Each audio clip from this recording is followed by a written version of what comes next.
Una jornada muy violenta se ha vivido en Culiacán y es una noche además de incertidumbre. ¿Fue capturado finalmente el capo más escurridizo de México? ¿Estamos presenciando el final del líder del cartel Jalisco Nueva Generación? ¿O es solo otro episodio más de la telenovela criminal que parece no tener fin? Estas preguntas se reventaron las redes sociales, sacudieron a los medios y despertaron a más de un político que pensaba que el caso ya era solo un tema de recompensa internacional. Spoiler, no fue así de sencillo, ni de claro. Todo comenzó con un rumor, pero no cualquier rumor. Uno que aseguraba que Nemesio Ceguera Cervantes, alias El Mencho, había sido finalmente neutralizado en un operativo de alto impacto. No pasó mucho para que Twitter, Facebook y grupos de WhatsApp en todo el país colapsaran con imágenes, testimonios y audios de lo que parecía ser un despliegue militar, como pocas veces se ha visto. ¿Y qué mostraban? Cuarentena y 5 camionetas blindadas, drones, helicópteros y un solo objetivo: atrapar al hombre más buscado de México y uno de los más buscados por la DEA. Por supuesto, los medios no tardaron en encender el circo. Algunos titulares prácticamente ya lo daban por capturado. Otros hablaban de una supuesta negociación con autoridades y los más conspiranoicos aseguraban que el Mencho había sido abatido, pero que el gobierno lo mantenía oculto por razones misteriosas. El morbo crecía y con él la necesidad de saber qué estaba pasando en realidad, pero no todos se dejaron llevar. A las pocas horas, Omar García Harfuch, sí, el mismo que ha sobrevivido a atentados operativos de la política mexicana, salió a ponerle freno a la histeria colectiva. Confirmó que sí hubo un operativo, sí hubo movilización masiva, pero no, el Mencho no fue capturado, o al menos no en ese momento. Entonces, ¿qué ocurrió en realidad? ¿Fue una operación fallida? ¿Una trampa atendida para alguien más? ¿O es que el verdadero objetivo nunca fue capturarlo directamente, sino golpear lo más profundo de su estructura? Aquí es donde la cosa se pone interesante, porque aunque el Mencho no apareció ni para saludar, el operativo sí resultó en la captura de uno de sus hombres más cercanos, nada menos que la Calavera, líder de los llamados Deltas, ese brazo operativo conocido por su violencia metódica y eficacia militar. Y junto a él, 6 colaboradores clave, no cualquiera, no soldados rasos, gente que manejaba logística, seguridad y recursos de alto nivel. En pocas palabras, un núcleo operativo completo. Y aquí es donde empieza la verdadera historia, porque lo que se viene después del golpe es igual de importante que el golpe mismo. ¿Cómo reacciona un cartel cuando su segundo al mando desaparece? ¿Qué pasa con la cúpula cuando la estructura empieza a tambalearse? La respuesta podría estar en el próximo movimiento del gobierno o del mismo Mencho. Porque claro, cuando te dicen que van 45 camionetas blindadas rumbo a la sierra, uno no piensa precisamente que van de paseo. La escena era digna de una película gringa, pero en versión cruda y mexicana. Vehículos tácticos, soldados bien armados, drones en el aire y helicópteros iluminando la madrugada. Todo ese espectáculo por una sola razón: llegar al escondite del Mencho. La operación comenzó en completo sigilo, o al menos eso era la idea. Porque para cuando las camionetas empezaron a serpentear por los caminos de terracería en Jalisco, ya había media comunidad en TikTok grabando todo. El convoy se dirigía hacia una región donde supuestamente el Mencho se ocultaba, una zona de difícil acceso y con muchas leyendas, de las que incluyen francotiradores, túneles secretos y antenas camufladas entre los árboles. El despliegue fue liderado por elementos de élite y, según algunas fuentes, incluso con apoyo de inteligencia estadounidense. Lo interesante no fue solo la cantidad de vehículos y personal, sino la precisión con la que se ejecutó el movimiento. Entraron, cercaron y avanzaron como si tuvieran la ruta marcada por GPS, cosa que, honestamente, tampoco descartamos. Ahora, ¿Cómo se organizó todo esto? Pues la estrategia incluía una red de vigilancia aérea, con drones de reconocimiento, monitoreo de señales y una coordinación en tiempo real desde un centro de mando móvil. Nada improvisado. Incluso los puntos de acceso fueron cerrados para evitar fugas, o, más bien, para intentar evitar que alguien saliera a avisar al otro lado de la sierra. Porque, seamos sinceros, si hay algo que el Mencho tiene, es tiempo y alertas suficientes para desaparecer cuando es necesario. Y aquí viene la parte que casi nadie menciona. ¿Cómo es que un operativo de este tamaño se justifica si no estás 100% seguro de que tu objetivo está ahí? Bueno, ahí entra el juego de la inteligencia. Fuentes militares aseguran que llevaban semanas rastreando movimientos, interceptando comunicaciones y monitoreando actividades sospechosas. Todo apuntaba a una presencia importante. Y en el narcomundo, presencia importante casi siempre significa que el jefe está cerca. ¿Y qué se encontraron? Una red de seguridad montada como si fuera un fuerte medieval. Puestos de vigilancia, caminos bloqueados, señales interferidas. El cartel no solo se oculta, se protege, se organiza y sobre todo, se anticipa. Lo curioso es que el operativo siguió avanzando, sin encontrar al objetivo principal, pero con resultados igual de jugosos. Porque ahí, en medio de la nada, dieron con el centro de operaciones de una célula clave del CGING. El lugar estaba bien equipado, armas largas, vehículos modificados, radios de largo alcance, víveres, todo lo necesario para aguantar un sitio si era necesario. Ahí fue donde detuvieron a la calavera, lo cual por sí solo ya explica por qué tanto blindaje. La captura no fue sencilla. Hubo intercambio de disparos, maniobras tácticas y un cierre completo del perímetro, pero lo lograron. Y aunque no se llevaron al jefe, sí le arrebataron una pieza de su tablero. El mensaje, otra vez, estaba clarísimo. Te estamos rodeando, y cada vez más cerca. Sin embargo, hay una incógnita que muchos no quieren soltar. ¿Cómo no vieron venir el operativo? O si lo vieron y lo dejaron avanzar para proteger a alguien más. El CJNG no es precisamente un grupo ingenuo. Si lograron infiltrar a la policía estatal y a ciertos niveles municipales, ¿quién asegura que no sabían desde el día 1 del movimiento? Y si sabían, ¿por qué no reaccionaron antes?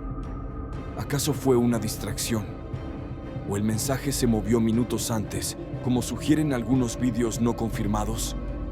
Lo cierto es que este convoy dejó mucho más que polvo en el aire. Dejó dudas, silencios y una captura que pudiera ser la llave para abrir los secretos más profundos del cartel. Porque claro, si no atrapas al jefe, lo mínimo que esperas es que caiga alguien que valga la pena. Y vaya que esta vez sí aplicó. En medio del operativo, entre drones, disparos y camionetas blindadas, cayó un personaje que no solo figuraba en los informes de inteligencia, era el músculo del cartel. Hablamos de la Calavera, un nombre que en el mundo criminal pesa, y no solo por lo macabro del apodo. Conocido por liderar a los temidos Deltas, el brazo más violento y organizado del CJNG, la Calavera no era un simple operador, era un mando de campo, una especie de coronel dentro de la estructura criminal. Y si eso ya es grave, lo peor para el cartel es que además tenía acceso a información delicada, rutas, ubicaciones, financiamiento y hasta dinámicas internas de seguridad. Un tipo al que no se le da simplemente un rifle, se le dan órdenes para mover zonas completas. Su captura no fue casual. Las autoridades llevaban tiempo tras su rastro, y el operativo en Jalisco tenía como uno de sus objetivos principales justamente neutralizar su célula.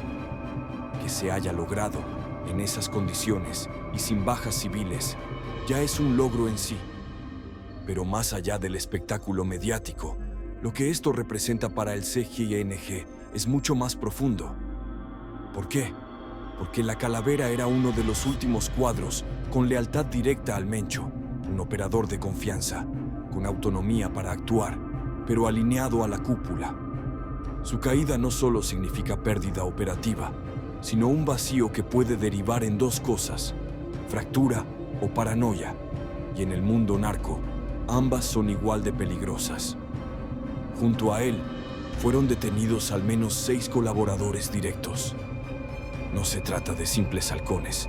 Estamos hablando de gente que manejaba logística, seguridad, abastecimientos y comunicación. Una mini empresa criminal desmantelada en una sola noche. Eso, en términos estratégicos, equivale a volar una torre de control. Además, el lugar donde operaban funcionaba como un centro de comando regional. Las autoridades encontraron documentos, sistemas de radio, mapas y hasta registros con nombres, es decir, una mina de información que podría ser clave para futuros golpes. Y si alguien cree que eso no pone nervioso al Mencho, bueno, tal vez no ha entendido el nivel de paranoia con el que se maneja ese tipo de personajes. Pero volvamos a la Calavera. Su perfil es interesante. Exmilitar según algunas fuentes, desertor según otras, pero con entrenamiento comprobado. Su grupo era conocido por tácticas de emboscada, uso de armamento de grado militar y movimientos en células pequeñas y letales. A diferencia de otros grupos que dependen del caos, los deltas de la Calavera operaban con precisión quirúrgica y eso los hacía valiosos. Su reputación también funcionaba como símbolo interno.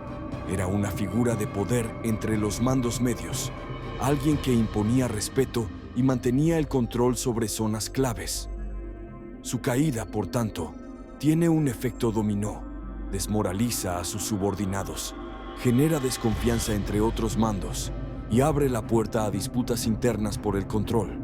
Pero lo que realmente preocupa a muchos analistas no es solo el golpe táctico, sino lo que podría venir después, porque si el gobierno juega bien sus cartas, la Calavera podría convertirse en una fuente de información brutalmente efectiva.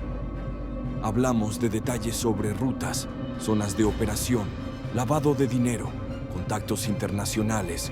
Todo eso puede salir a la luz si es que logran hacerlo hablar. Y ojo, que ya se empieza a notar la presión.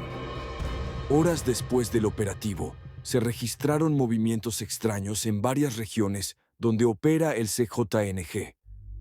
Caravanas de camionetas, hombres armados en patrullaje interno y mensajes cifrados por radio. No es casualidad, es una respuesta, o al menos un intento de contener lo que muchos ya ven como una grieta interna. Porque sí, la detención de la Calavera podría significar el principio de una ruptura silenciosa, y en ese ambiente, las lealtades duran lo que tarda en llegar la siguiente orden.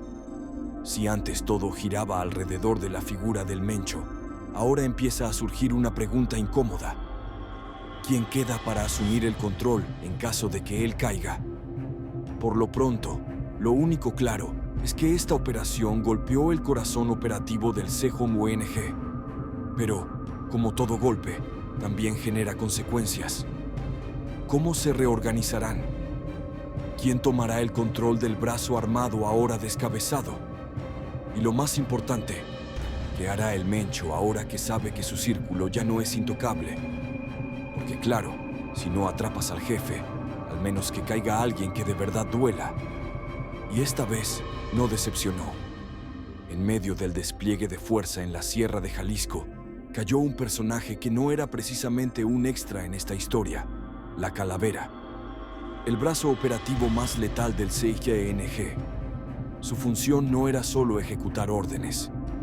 Él diseñaba movimientos, organizaba incursiones y supervisaba directamente las operaciones más sensibles del cartel. Su conocimiento de la estructura criminal no es cualquier cosa. Maneja rutas, recursos y sabe exactamente cómo funciona el engranaje desde adentro. Su detención fue todo menos accidental. De acuerdo con fuentes cercanas al operativo, su localización formaba parte del objetivo original. Las Fuerzas Armadas lo tenían en la mira desde hace meses y el operativo aunque apuntaba al Mencho, estaba diseñado también para quebrar la estructura que lo rodea. Y en esa estructura, la calavera era columna vertebral. Junto a él, cayeron al menos 6 de sus colaboradores más cercanos. No eran soldados, se trataba de encargados de logística, seguridad, transporte y comunicación. Todos parte del núcleo duro que mantenía el orden dentro de los deltas. Y cuando digo orden, hablo de un esquema casi militar, donde cada acción está cronometrada y cada zona tiene su jefe.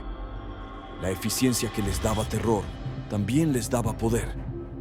Además de las detenciones, el sitio donde fueron encontrados funcionaba como centro de operaciones regional. No era una guarida improvisada, era un búnker bien montado, equipado con radios de frecuencia, mapas de rutas y hasta registros escritos con nombres y alias. Un centro de mando completo, que ahora está en manos del gobierno. Y eso sí que preocupa al CJNG, porque como imaginarás, la calavera no era solo el músculo, era cerebro operativo. Tenía acceso a detalles que pueden voltear la balanza si se filtran o se usan inteligentemente. Información que vale oro, ubicaciones de laboratorios, movimientos de cargamentos, nombres de contactos en el extranjero y hasta pistas sobre redes de lavado de dinero. Un verdadero regalo si decide colaborar o si alguien decide hablar por él. Su perfil es especialmente particular, exmilitar, según algunas versiones, entrenado en combate y especializado en guerra de guerrillas. Sus movimientos eran meticulosos y se dice que incluso replicaban tácticas aprendidas en el ejército. Por eso, los deltas no eran una banda armada al azar, era una unidad organizada, letal y eficiente. Que su líder haya caído es más que simbólico, es una brecha en la línea de mando. Y esa brecha ya está empezando a notarse. Tras su captura, hubo reportes de movimientos atípicos en otras zonas controladas por el CJNG. Camionetas con hombres armados circulando información, comunicaciones internas restringidas y un silencio más ruidoso que cualquier comunicado. No era casualidad, era respuesta, una reorganización, una alerta o tal vez el inicio de una tormenta interna, porque en el mundo del narco, cuando cae alguien de ese calibre, el vacío no queda mucho tiempo, o lo llena otro mando, o lo llena el caos. Y si algo sabemos de los carteles, es que cuando huelen la debilidad, las divisiones aparecen. Ya lo hemos visto con otros grupos. Una captura de alto perfil es suficiente para detonar disputas, traiciones o reacomodos, y este caso no parece diferente. La pregunta ahora es, ¿quién sustituirá a la calavera? ¿Quién se atreverá a asumir un rol tan expuesto cuando el gobierno parece haber afinado su puntería? O peor, ¿quién se rebelará internamente aprovechando la caída para escalar posiciones? Porque a veces, el verdadero enemigo no viene de afuera, sino de dentro. Así que, aunque el Mencho no fue capturado, el efecto de este operativo sí llegó hasta su escritorio.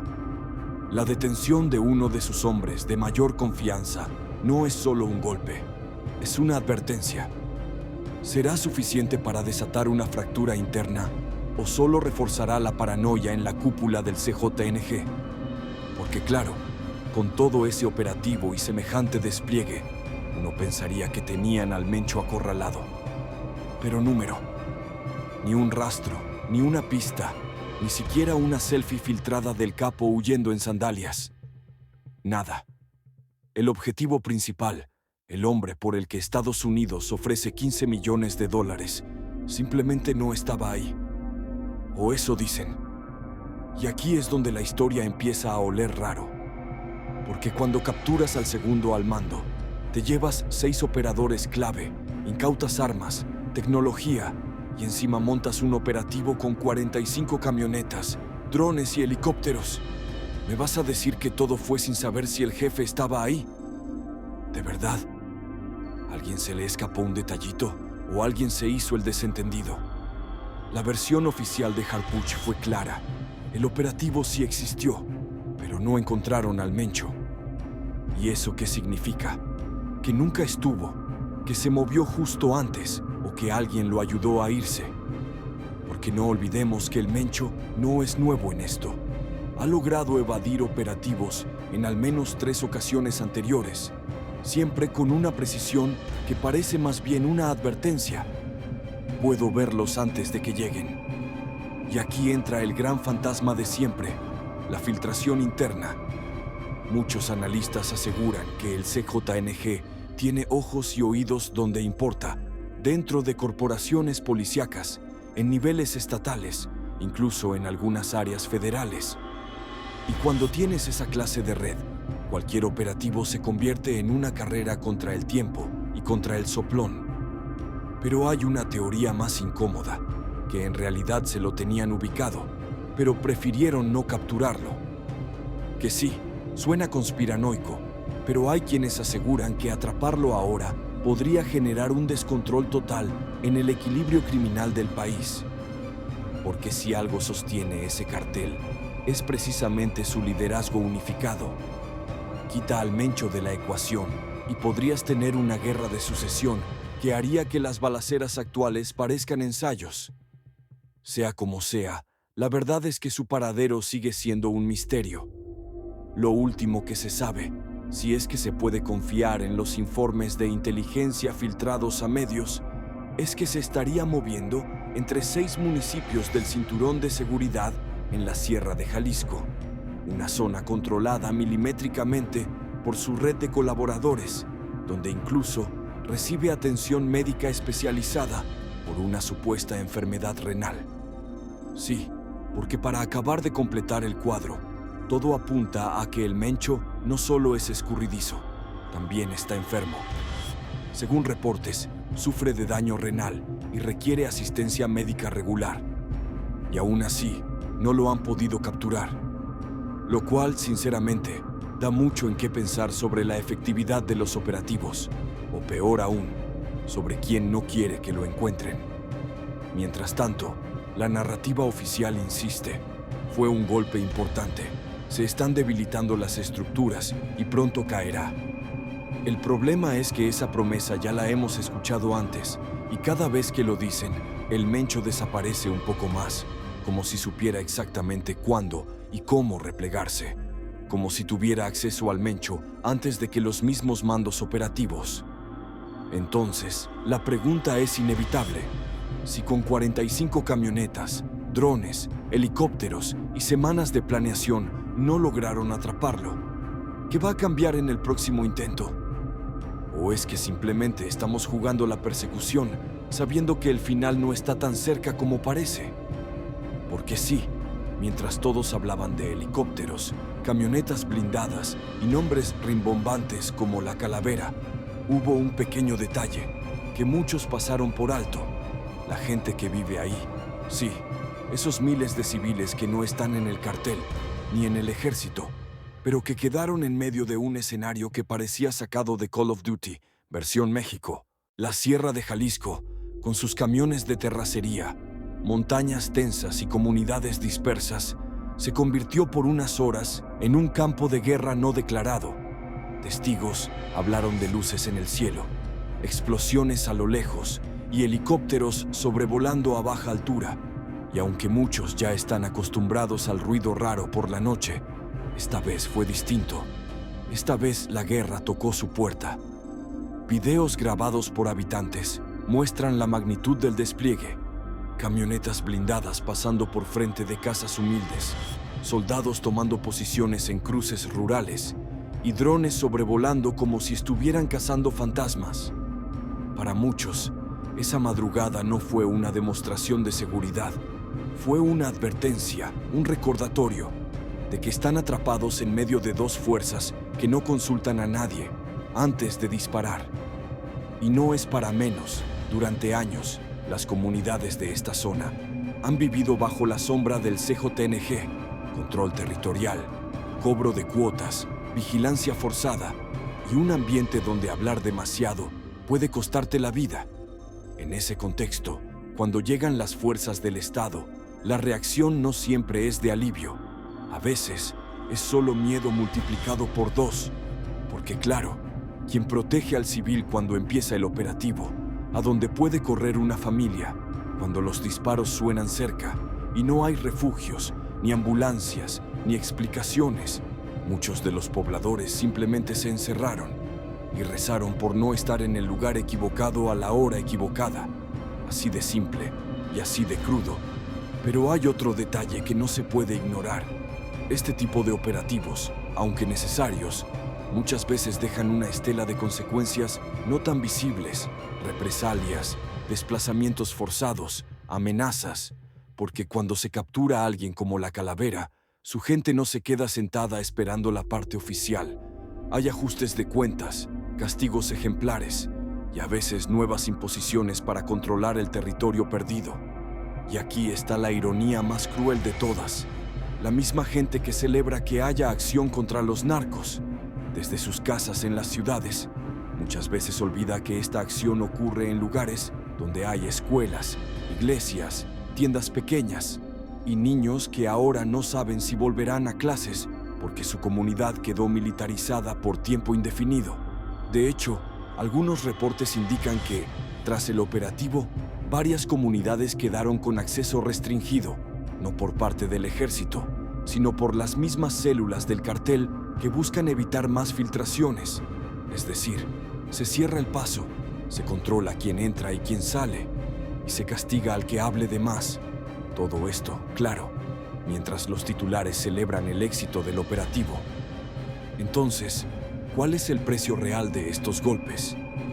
¿Hasta qué punto se puede considerar un avance si las comunidades terminan más asustadas que antes? ¿Y cuántos civiles deben ser expuestos a este tipo de escenarios para justificar una narrativa de victoria que aún no termina de cuajar? Mientras el gobierno destaca la eficiencia y precisión de sus acciones, las familias en la sierra siguen viviendo entre el miedo y la incertidumbre, porque cuando se apagan las cámaras y los convoyes regresan a la base, los que se quedan no son los delincuentes ni los militares, son los civiles, y ellos no tienen escoltas, ni chalecos antibalas, ni conferencias de prensa. Y aquí viene la siguiente pregunta: ¿cómo se reconfigura el control de estos territorios ahora que una pieza clave del cartel ha sido removida? ¿Volverá la calma o apenas viene lo peor? Porque si algo hemos aprendido de los carteles es que no se quedan cruzados de brazos, especialmente uno como el CGANG, que no se caracteriza precisamente por su paciencia ni por su diplomacia. Y tras la captura de la Calavera, el movimiento fue inmediato. No pasaron ni 24 horas antes de que empezaran los reportes de caravanas armadas, patrullajes internos y presencia inusual en varios puntos del occidente del país. Reacción espontánea o maniobra de control. Tal vez un poco de ambas. Lo primero que saltó a la vista fue la movilización de grupos armados en regiones clave del cartel. No estaban disparando ni declarando guerra, pero su presencia era suficiente para dejar claro que algo se estaba reacomodando. Porque cuando pierdes a un mando como la Calavera, no solo queda un hueco operativo, también aparece el viejo fantasma del poder. ¿Quién se queda con su lugar? Y aquí es donde las cosas se ponen interesantes. El CJNG, aunque presume de estructura piramidal y control férreo, también tiene múltiples células semiautónomas que responden a líderes regionales, y la caída de uno de ellos siempre despierta los apetitos del resto. Porque en este mundo, el poder no se hereda, se toma, y se toma rápido antes de que alguien más lo haga. Por eso, los movimientos recientes podrían interpretarse como una forma de blindar los espacios que antes controlaba la Calavera, pero también como una advertencia para cualquier otro que esté pensando en aprovechar el vacío. Lo que pocos dicen en voz alta es que estas tensiones internas son reales, que la unidad del cartel depende más del miedo que de la lealtad, y cuando la cabeza tiembla, el cuerpo también. No sería la primera vez. El narco mexicano tiene una larga historia de traiciones internas, rupturas sangrientas y guerras intestinas que comienzan precisamente así, con la caída de una figura clave. Basta recordar cómo terminó el cartel del Milenio, o la fragmentación de los carteles de los Beltrán Leiva. Todo empieza por una captura y sigue con un baño de sangre. Y aunque el CJNG se ha mantenido más cohesionado que otros grupos, eso no lo hace inmune. De hecho, algunos analistas aseguran que ya hay tensiones entre los viejos mandos y una nueva generación más impulsiva, más violenta y menos disciplinada. La calavera en ese esquema representa al cual crean mismos el ejecutor confiable del Mencho, pero también el que mantiene un orden en un solo tiempo. Su ausencia puede desatar ninguna competencia por el control del brazo armado, y si eso ocurre, la reorganización no será precisamente pacífica, porque en ese mundo los ascensos se ganan a balazos, no con currículums. Y si bien el liderazgo absoluto del Mencho no está en disputa por ahora, sus operadores de segunda línea podrían estar calculando sus próximos pasos con más ambición que obediencia. A esto se suma el factor paranoia, porque si capturaron a la calavera, es posible que capturen a otros. ¿Quién habló? ¿Quién filtró? ¿Quién está cooperando con el gobierno? Las preguntas empiezan a circular y con ellas el clima de desconfianza.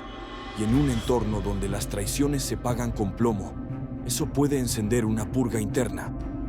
Así que sí, el CJNG sigue en pie, pero ya no tan firme como antes. La imagen de invulnerabilidad empieza a mostrar grietas, y aunque aún mantienen el control de muchos territorios, las fisuras internas podrían convertirse en fallas estructurales si no logran estabilizarse pronto. La gran incógnita es si veremos una transición de poder ordenada dentro del brazo operativo o un caos entre facciones, porque si algo está claro es que en el crimen organizado la estabilidad es tan volátil como la pólvora, y si eso pasa, la próxima ola de violencia no vendrá del Estado ni de los operativos, vendrá desde dentro, desde un cartel que ya no se sabe si se reorganizará o empieza a desmoronarse. Porque si algo quedó claro con este operativo, es que el gobierno mexicano ya no está jugando el escondite con vendas en los ojos, o al menos eso parece. La captura de la calavera no fue producto de la suerte ni de una llamada anónima milagrosa, fue resultado de una estrategia de inteligencia que esta vez sí funcionó. Y eso, para el CJNG, es más preocupante que las tanquetas. Durante meses, las Fuerzas Armadas mexicanas estuvieron desplegadas, aunque en silencio, monitoreando movimientos sospechosos en la Sierra de Jalisco. Se trató de un trabajo de inteligencia prolongado, discreto y respaldado por tecnología. Ya no se trata solo de interceptar llamadas con un viejo radio.